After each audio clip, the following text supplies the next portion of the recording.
Halo dan selamat datang kembali. Coba deh buka media sosial Anda sekarang.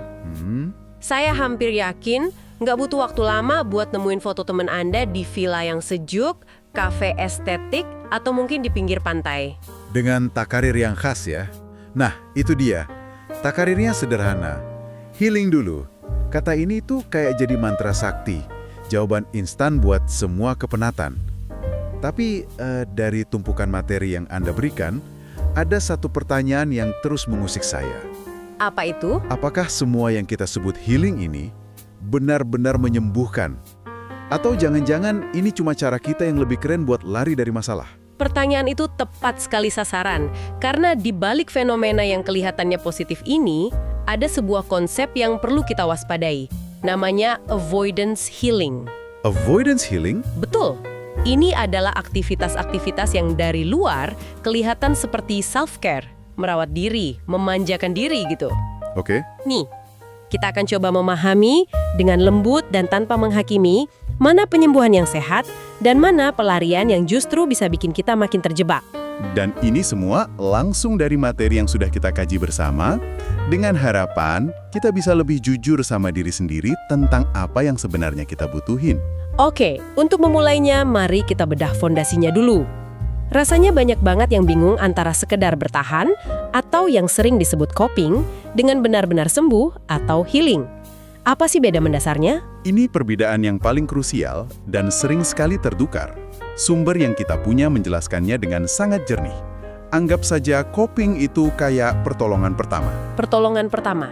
Tujuannya untuk mengurangi rasa sakit saat itu juga. Misalnya, Anda stres berat, lalu nonton film seharian buat melupakannya. Itu coping. Oke. Rasanya jadi lebih baik kan? Tapi hanya sementara. Ini bantu kita bertahan dan menstabilkan diri. Kayak nempelin plester di luka ya, biar nggak sakit saat itu juga. Analogi yang sempurna. Sedangkan healing atau penyembuhan itu lebih kayak membersihkan luka sampai ke dalam dan menjahitnya biar sembuh permanen. Oh, oke. Prosesnya lebih dalam. Betul. Healing itu tentang menyelesaikan rasa sakit dari akarnya. Proses ini pelan-pelan mengubah cara kerja sistem saraf kita. Sehingga pemicu yang sama nggak lagi menimbulkan reaksi yang sehebat dulu. Ini perubahan jangka panjang. Dan di balik kebiasaan coping yang berlebihan ini ada istilah psikologisnya kan? Bukan sekedar lari dari masalah gitu aja. Betul. Istilah teknisnya itu experiential avoidance atau penghindaran pengalaman. Apa itu artinya? Gini, itu adalah ketidaksediaan kita untuk duduk diam bersama emosi, pikiran, atau sensasi fisik yang nggak nyaman. Dan jangan salah, ini bukan hal sepele. Banyak banget penelitian yang nunjukin hubungan kuat antara pola ini dengan berbagai masalah kesehatan mental. Contohnya seperti? Dari kecemasan, depresi, sampai OCD dan PTSD. Jadi ini sama sekali bukan soal kemalasan atau kurang kuat mental seperti yang sering orang bilang ya. Ada penjelasan biologisnya di balik semua ini. Sama sekali bukan. Ini respons biologis yang sangat alami. Penghindaran itu salah satu mekanisme pertahanan kita yang paling primitif. Oh ya? Ya, jadi saat ada sesuatu yang mengingatkan tubuh kita pada bahaya di masa lalu, bagian otak kita yang namanya amigdala, si alarm kebakaran, langsung bunyi. Oke. Sistem saraf kita langsung merespons dengan satu perintah. Jangan ke sana, jangan pikirkan itu, jangan rasakan itu. Tujuannya baik, untuk melindungi kita. Tapi jangka panjangnya, kita jadi terputus dari diri kita sendiri. Tunggu, jadi maksud Anda, dengan terus-menerus menghindar, kita justru melatih otak kita untuk semakin jago menghindar? Itu agak mengerikan ya. Apa yang sebenarnya terjadi di sirkuit otak kita? Persis. Dan para ilmuwan bisa melihat ini terjadi di otak. Ada studi penting dari Hoffman dan Hay di tahun 2018 yang nemuin bahwa saat kita terus-menerus lari dari masalah, sirkuit di otak kita seakan pindah jalur. Pindah jalur? Ya, awalnya, respons menghindar itu dikendalikan sama area otak untuk belajar hal baru, namanya ventral striatum. Tapi karena diulang terus, kendalinya pindah ke dorsal striatum. Yang fungsinya? Area otak yang bertanggung jawab untuk membentuk kebiasaan. Jadi, menghindar itu secara harfiah jadi kebiasaan otomatis di level otak. Wow, itu benar-benar mengubah cara pandang. Jadi pertanyaan besarnya adalah, gimana kita bisa ngenalin tanda-tandanya pada diri sendiri? Kapan kita tahu bahwa yang kita lakukan itu sebenarnya cuma coping, bukan healing yang sejati? Materi kita ngasih daftar yang sangat jelas dan mungkin bakal terasa kena banget buat banyak orang. Tanda pertama, Anda selalu menyibukkan diri. Menyibukkan diri. Dengan kerja, hobi, bersih-bersih rumah, atau scrolling media sosial tanpa henti. Apapun, asal nggak perlu hening dan merasakan apa yang ada di dalam. Soal lumbing atau mematikan perasaan itu rasanya relevan banget. Banyak yang nggak sadar melakukannya dengan scrolling di ponsel sampai larut malam kan? Tujuannya cuma supaya nggak perlu mikir sebelum tidur. Tepat, itu contoh modern yang sempurna. Dan ini nyambung ke tanda berikutnya. Jadi people pleaser. Anda jadi sulit bilang tidak, selalu menghindari konflik, bukan karena baik hati ya. Bukan karena Anda orang yang sangat baik hati, tapi karena secara nggak sadar, pertentangan itu terasa sangat mengancam sistem saraf Anda. Lebih gampang bilang ya daripada merasakan getaran cemas saat harus menolak sesuatu. Daftar tadi sepertinya kena banget ya untuk banyak dari kita. Gampang banget ngelihat diri sendiri di situ. Nah, ini bikin saya penasaran, kalau itu tanda-tanda kita cuma bertahan, seperti apa rasanya kalau kita sudah mulai benar-benar sembuh? Apa yang terasa beda di dalam diri? Perbedaannya terasa sekali di dalam tubuh, bukan cuma di pikiran. Tanda utamanya, reaksi emosional Anda nggak lagi seintens dulu. Misalnya, gimana? Misalnya, dulu kalau dikritik sedikit langsung panik berhari-hari. Sekarang mungkin masih terasa nggak enak, tapi Anda bisa lebih cepat tenang. Sistem saraf Anda jadi lebih fleksibel, Anda juga mulai bisa ngenalin pemicu tanpa langsung dikuasai olehnya. Jadi lebih ke arah membangun kapasitas untuk menghadapi hidup, bukan lagi sibuk membangun benteng untuk menghindarinya. Tepat sekali.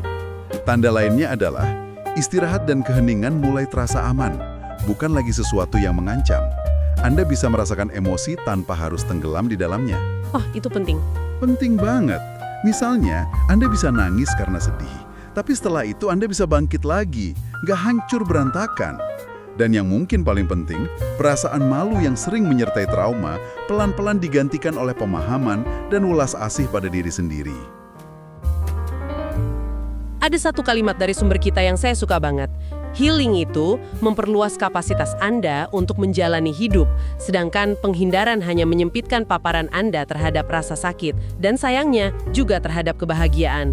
Bener, Anda nggak bisa milih untuk cuma mematikan rasa sakit, karena saat itu Anda juga mematikan kemampuan untuk merasakan sukacita. Sekarang, mari kita masuk ke contoh-contoh nyata yang mungkin relevan banget buat Anda yang mendengarkan. Kita mulai dari yang paling populer, traveling atau liburan. Kapan jalan-jalan yang seharusnya menyenangkan ini justru jadi bentuk pelarian? Psikologi di baliknya menarik banget. Dr. Charlotte Russell, seorang psikolog klinis, ngingetin kita bahwa eskapisme jadi nggak sehat kalau dilakukan berlebihan dan jadi satu-satunya strategi coping kita. Satu-satunya ya? Betul. Ada juga yang namanya escape theory dari sebuah studi tahun 2023. Teori ini ngejelasin bahwa sebagian orang bepergian bukan untuk menuju sesuatu yang baru dan bermakna, tapi untuk lari dari sesuatu, entah itu pekerjaan yang buntu, hubungan yang toksik, atau lingkungan yang menekan. Jadi, apa lampu kuningnya? Gimana kita tahu kalau tiket yang kita pesan itu bukan buat liburan, tapi buat pelarian? Sumber kita nyebutin beberapa hal. Mungkin Anda lagi lari jika Anda pesen tiket secara impulsif pas lagi sangat overwhelmed. Oke. Terus pas pulang, Anda nggak merasa dapat perspektif baru, malah rasanya cemas karena harus kembali ke realita. Dan selama perjalanan, Anda cenderung impulsif, misalnya dengan minum atau belanja berlebihan, seakan mencoba mematikan perasaan. Sebaliknya, traveling yang sehat itu gimana? Rasanya beda. Anda menggunakannya untuk dapat jarak sementara, dan setelah pulang, Anda justru merasa lebih segar dan lebih mampu menghadapi masalah. Anda merasa terhubung dengan tempat baru, dengan orang baru, atau bahkan dengan diri sendiri. Perjalanan jadi salah satu dari banyak alat di kotak perkakas mental Anda, bukan satu-satunya tombol darurat. Ini relevan banget sama budaya healing akhir pekan di Indonesia ya. Yang tadinya niatnya cari ketenangan, seringkali geser jadi sesuatu yang sangat konsumtif dan penuh tekanan. Betul, harus ke tempat yang instagramable, harus posting, harus beli oleh-oleh. Ketika self-care berubah jadi ajang pembuktian sosial, nilai penyembuhannya justru hilang sama sekali. Benar sekali. Dan ini bukan masalah baru loh. Filsuf Romawi, Seneca, 2000 tahun lalu pernah nulis, Mengapa kamu heran bepergian tidak membantumu, padahal kamu membawa dirimu sendiri kemana-mana? Tertawa kecil. Kutipan Seneca itu menohok banget ya. Rasanya kayak disentil filsuf dari masa lalu. Kita pikir dengan pesen tiket ke Bali, masalah kantor selesai, ternyata penumpangnya ya kita sendiri, lengkap dengan semua bebannya. Tepat. Perubahan geografis nggak serta-merta mengubah landscape emosional di dalam diri kita. Oke, bentuk pelarian berikutnya yang dibahas materi kita ini lebih terselubung, karena budaya kita seringkali memujinya. Kerja berlebihan atau workaholism. Ini dianggap ambisi, dedikasi, padahal seringkali itu adalah tempat persembunyian yang paling nyaman. Kenapa bisa begitu? Betul. Bagi banyak orang, pekerjaan itu berfungsi kayak pintu darurat yang elegan.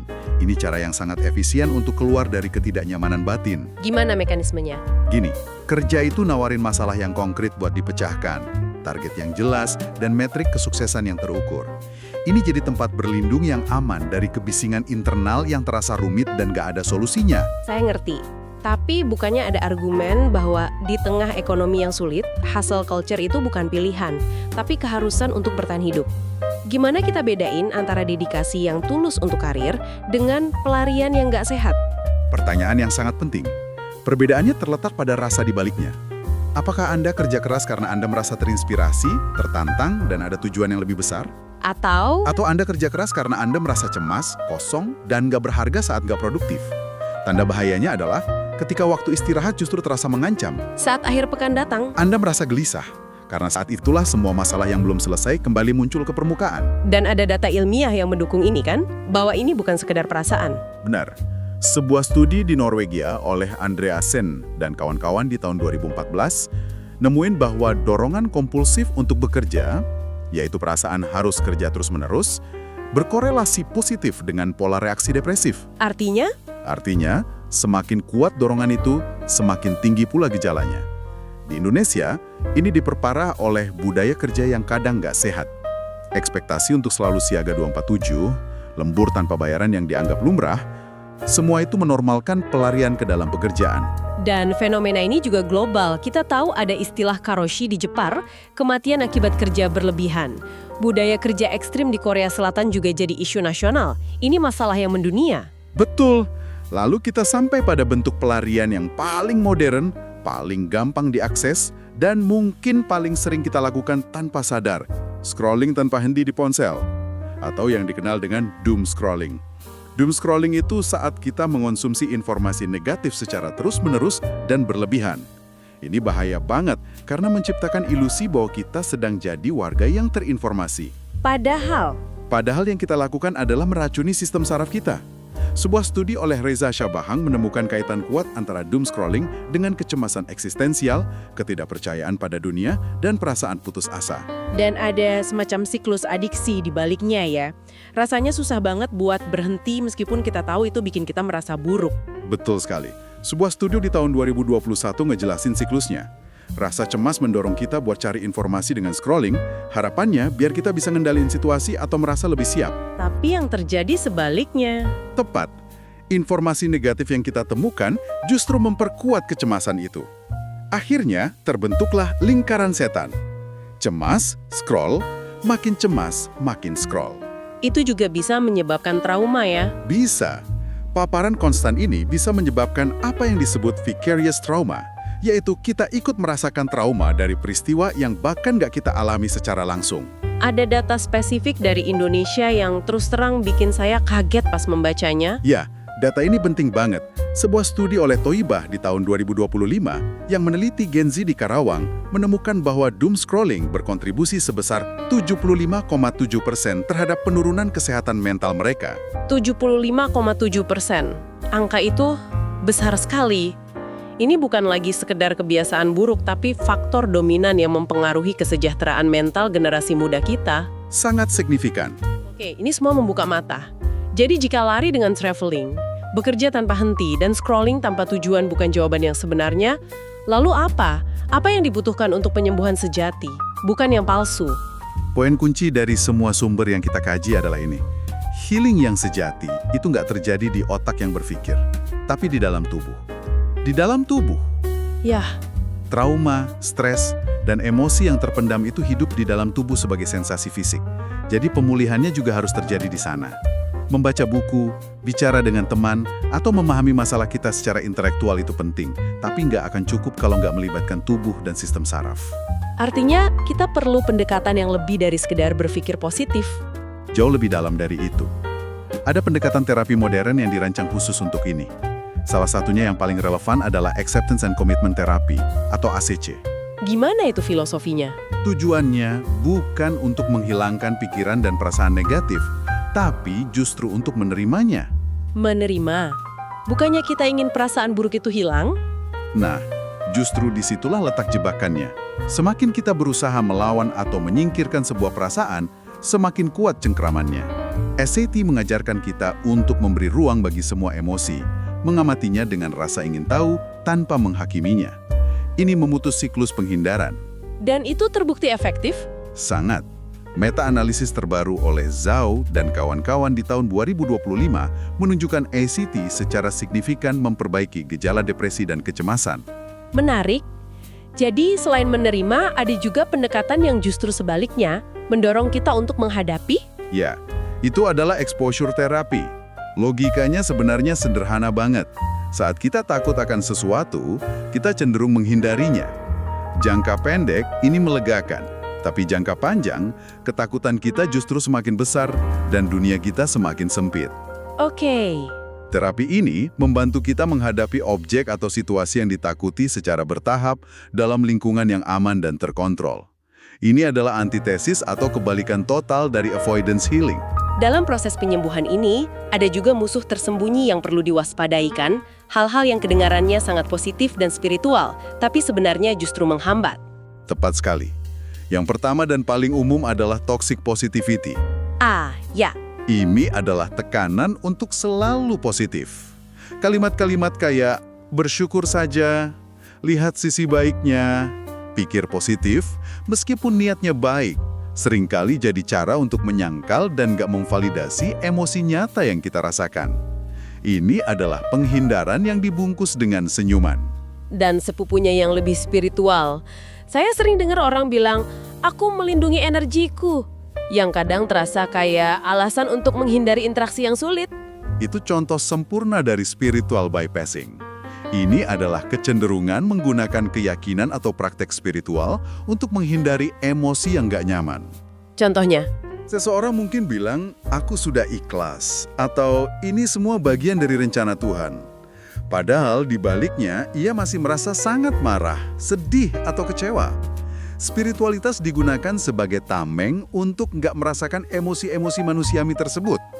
Padahal penyembuhan sejati justru merangkul semua emosi itu sebagai bagian dari spiritualitas. Ini semua sangat mencerahkan. Untuk Anda yang mendengarkan, yang mungkin merasa terhubung dengan pembahasan ini, apa langkah-langkah praktis dan lembut yang bisa mulai dilakukan untuk beralih dari sekedar bertahan ke penyembuhan yang sejati? Sumber kita menyarankan beberapa langkah yang bisa dimulai dari hal kecil. Pertama, lakukan self-check berkala. Setelah melakukan aktivitas healing Anda, berhenti sejenak dan tanyakan pada diri sendiri dengan jujur. Apakah saya merasa lebih ringan dan terhubung dengan diri sendiri? Atau saya hanya merasa terdistraksi untuk sementara? Itu pertanyaan kunci ya. Betul. Kedua, coba meditasi harian. Bahkan cuma 5 menit. Tujuannya bukan buat mengosongkan pikiran, tapi untuk melatih otot kesadaran kita terhadap apa yang sedang terjadi di dalam diri tanpa panik. Jadi bukan tentang menghilangkan tapi menyadari. Apalagi? Ketiga, beri izin pada emosi negatif. Ucapkan pada diri sendiri, nggak apa-apa merasa sedih hari ini, atau wajar kalau aku merasa marah. Menormalkan perasaan sulit adalah langkah besar untuk berhenti melawannya. Oke. Keempat, jika terasa terlalu berat, jangan ragu mencari bantuan profesional. Terapi seperti ACT, EMDR, atau terapi somatik dirancang khusus untuk membantu proses ini. Dan kelima, terapkan literasi digital yang sehat. Batasi waktu scrolling Anda, dan yang terpenting, jangan memulai hari Anda dengan paparan berita negatif. Beri sistem saraf Anda waktu untuk bangun dengan tenang. Dan sebagai catatan yang memberi harapan, terutama dalam konteks Indonesia, kesadaran tentang hal ini tampaknya mulai tumbuh. Kita lihat semakin banyak komunitas healing yang sehat bermunculan, mulai dari kelas meditasi, yoga, sanggar seni terapi, hingga gerakan digital detox. Ini tanda yang sangat baik, menunjukkan bahwa kita mulai mencari jawaban yang lebih dalam. Betul. Pada akhirnya, kesimpulan dari semua ini adalah penyembuhan sejati itu butuh satu hal yang sering kita hindari, keberanian. Keberanian untuk berhenti berlari, keberanian untuk duduk diam dan merasakan apapun yang muncul, dan keberanian untuk menerima ketidaknyamanan sebagai bagian tak terpisahkan dari proses menjadi manusia yang utuh. Ada satu kutipan penutup yang sangat kuat dari materi kita yang merangkum semua ini dengan indah. Penghindaran adalah strategi bertahan hidup. Healing adalah strategi kebebasan. Keduanya pernah melayani suatu tujuan di hidup kita. Keduanya pernah menolong kita. Tetapi hanya satu yang bisa mengembalikan hidup Anda seutuhnya. Tepat. Sebagai penutup, kami ingin meninggalkan satu pertanyaan untuk Anda renungkan. Setelah mendengar diskusi ini, coba perhatikan dengan lembut satu kebiasaan healing Anda. Apakah kebiasaan itu membuka pintu menuju kebebasan atau hanya membangun dinding yang lebih tinggi untuk bersembunyi? Dan apa satu langkah kecil yang bisa Anda ambil minggu ini untuk mulai beralih dari sekedar bertahan hidup menuju penyembuhan yang sejati?